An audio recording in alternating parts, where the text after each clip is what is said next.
Estructurar el problema de investigación y determinar sus objetivos depende de varios aspectos, que van desde la preferencia del investigador o la investigadora hasta el lugar donde se elabore. Por ejemplo, puede tratarse de una investigación de corte académico a partir de los requisitos establecidos en la universidad, como sucede con las tesis de licenciatura, maestría o doctorado, o con los libros que publican editoriales adscritas a este tipo de instituciones. Pero ¿qué pasa? En cambio, estimados alumnos, es posible que la investigación se realice en otro marco, como es el caso cuando se investiga en que estructura su problema desde un centro de investigación con objetivos muy prácticos e incidencias en las políticas institucionales. Un ejemplo de esto podría ser los tipos de centros como son Fundar, el Centro de Análisis e Investigación, el Centro de Investigaciones Jurídicas de la UNAM, Gestión Social y Cooperación. Esta clase de investigación pues no solo se desarrolla en instituciones privadas, sino también en la esfera gubernamental. A partir de los procesos de profesionalización de las políticas públicas, se crearon centros de investigación vinculados a órganos públicos decisores como el Centro de Estudios de Finanzas Públicas, el Centro de Estudios Sociales y Opinión Pública, el Centro de Estudios para el Desarrollo Rural Sustentable, la Soberanía Alimentaria. Y, por ejemplo, estos centros son adscritos a las cámaras de diputados. El Centro Nacional de Derechos Humanos, adscrito propiamente a la Comisión Nacional de Derechos Humanos. Incluso en partidos políticos como la Fundación Rafael Preciado Hernández, la Fundación Colosio del PRI, el Instituto de Estudios de la Revolución Democrática y cosas así por el estilo. En buena medida, la distinción inicial entre la investigación realizada en instituciones académicas y la desarrollada en institutos de investigación con fines prácticos y específicos consiste en una vieja diferencia entre lo que se considera ciencia básica y ciencia aplicada, que ya lo vimos en el video al inicio de la materia. Se da por hecho que la investigación básica no tiene objetivos prácticos, es decir, técnicos, por sí misma, aunque sus resultados suelen ser utilizados por la investigación aplicada para obtener productos prácticos. Tal es el caso más claro en que la biología como ciencia básica y la medicina como ciencia aplicada. En esta materia se diseñó para pensar en problemas de derechos humanos desde la perspectiva de la lógica aplicada. Por tanto, se entenderá como ciencia aplicada todo aquel proceso metodológico encaminado a la construcción de conocimientos relacionados con esta materia que sea capaz de responder a problemas que requieran una respuesta específica y concreta. En otras palabras, se trata de investigación aplicada en materia de derechos humanos a partir de los objetivos establecidos por la propia licenciatura que ustedes están cursando. La investigación aplicada en materia de derechos humanos debe de cumplir con dos requisitos esenciales: desarrollar metodologías adecuadas para el diagnóstico de situaciones relacionadas con el cumplimiento de las obligaciones respecto de tales derechos y, segundo, coadyuvar con los operadores estatales a mejorar la influencia de la sociedad civil, a proporcionarle herramientas conceptuales que les permitan desarrollar metodologías con un objetivo común: el ejercicio de los derechos humanos.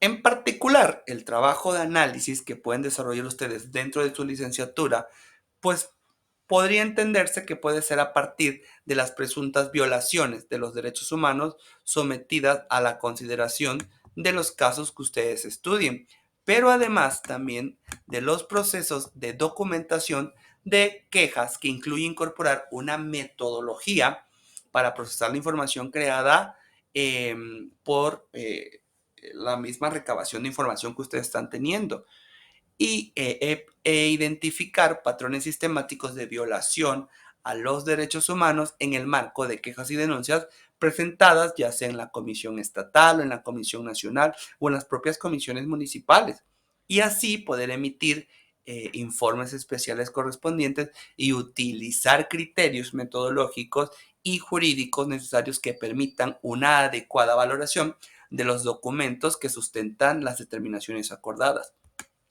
De esta forma, Al estructurar un problema de investigación aplicada en materia de derechos humanos, deben de considerarse todas las intermediaciones que les acabo de decir.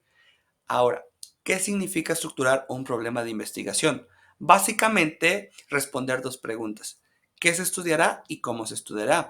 Y en este punto no hay ninguna discrepancia entre la investigación básica y aplicada, pero sí una diferencia que va a proveer de las respuestas que se den a dos preguntas enunciadas. Primero, ¿qué se estudiará?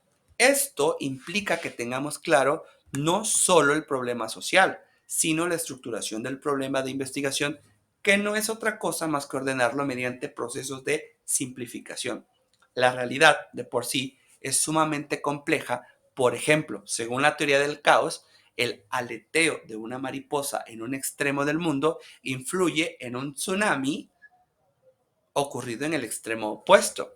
El objetivo de la simplificación es dar prioridad en el análisis los aspectos relevantes del problema de investigación específico. ¿Cómo lo logramos esto? Bueno, esto se logra al plantear con claridad eh, al menos tres puntos. La unidad de análisis que se estudiará, la delimitación espacio y temporal, así como las relaciones de intereses. Por ejemplo, un investigador o investigadora de la Corte Interamericana de Derechos Humanos probablemente se interese en analizar la efectividad de las políticas públicas de la Ciudad de México relacionadas con la violencia escolar. La unidad de análisis, ¿cuál será? Será la política pública, pero deberá especificar los programas de política pública que considerará y la razón por cuál eligió esos y los otros no. Y aquí pues también se tendrá que decidir si se examina la fase de entrada del tema en la agenda pública, la toma de decisión, el diseño de la política pública, la implementación o la evaluación. Asimismo, pues también deberá puntualizar la demarcación que se observará en caso de realizar un trabajo de campo. Si lo hará en todas las escuelas de la Ciudad de México o solo en las de alguna delegación, cuáles estas sí, por qué las otras no. ¿Qué quiero decir? Se debe siempre, estimados alumnos, de detallar la delimitación espacial y explicar la delimitación temporal de la investigación, lo que implica pormenorizar si se hará un análisis de programas de políticas públicas pasados o solo de los actuales y en este caso el periodo que abarcará. Esto que les acabo de decir se relaciona con lo que estamos hablando en la materia, con la delimitación del problema de investigación. ¿Qué quiero decir? Lo que se va a investigar. El cómo se hará lo proporciona el marco conceptual con base en las categorías analíticas. Una categoría analítica es un concepto relevante que se observará en el proceso o la relación de estudio. Las características analíticas, pues, son los lentes que permiten observar el objeto de estudio y simplificarlo de manera ordenada y debe de ser operacionalizadas a través de una matriz. Este proceso de operacionalización es la bisagra que une el marco conceptual expuesto en la estructura del problema con el diseño metodológico que aplicaremos. La matriz analítica, presten atención, se compone de 4 columnas: categoría analítica, dimensiones, indicadores y fuentes de información. Y aquí es posible que una categoría analítica tenga más de una vertiente relevante de observar para explicar el fenómeno que se estudiará. Esos 2, 3 o más aspectos destacables de la categoría analítica son a lo que le llamamos sus dimensiones. Y además deben identificar indicadores cuantitativos o cualitativos con los que se abordará cada una de las dimensiones que integran la categoría analítica. Y asimismo, habrá de precisarse de dónde se obtendrá la información para generar estos indicadores. En buena medida, estimados alumnos, las categorías analíticas de una investigación en derechos humanos pueden provenir esencialmente de dos fuentes: de los conceptos fundamentales de la teoría jurídica de los derechos humanos y de las obligaciones en materia de derechos humanos. El desarrollo de ambos grupos de categorías conceptuales se realizará en la siguiente clase, pero basta ahora con el ejemplo que les doy de una matriz de categoría analítica. Y para comprender lo que les estoy diciendo, voy a utilizar otro ejemplo. Y aquí en este ejemplo me gustaría hablar de un análisis hipotético de las políticas públicas, ya lo habíamos dicho, un análisis hipotético de las políticas públicas relacionadas con la violencia en contra de niños y niñas.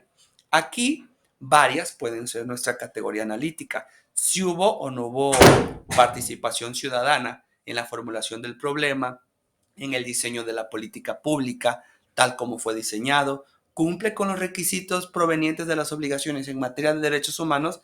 Vean nada más. Entonces, una categoría más puede encontrar incluso en el análisis del ejercicio de los derechos a la educación o la vida sin violencia de los niños y niñas.